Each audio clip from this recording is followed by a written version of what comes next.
You cannot make logical, intelligent decisions if there's nothing, no facts, no figures between your brains, between your ears. Another point is that when you make decisions, please, it's the good of the country, it's for the next generation. Remember that not all of us have an escape hatch like you do. We do not have billions of dollars stashed away somewhere. We do not have houses in other parts of the world that can be a safe haven for all of us.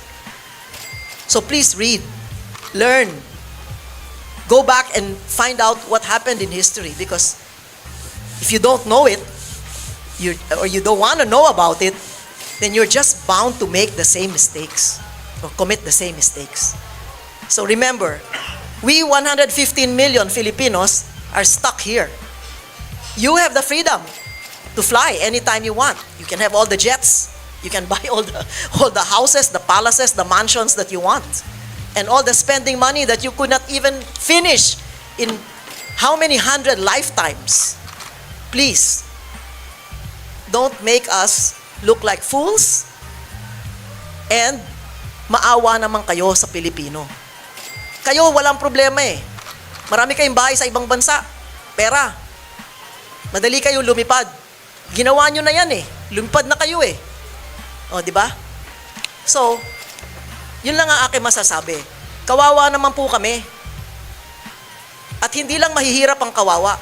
Yung middle class, na paunti-unti nawawala.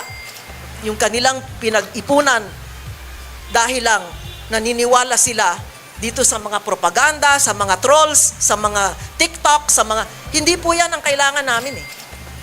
Kasi binabaliwala ninyo yung suliranin ng taong bayan. Binabaliwala nyo, hindi nyo pinapansin. Yung may reklamo, wala lang, baliwala lang lahat yan. Kasi sayawan lang, party lang, sige, biyahe lang tayo, okay.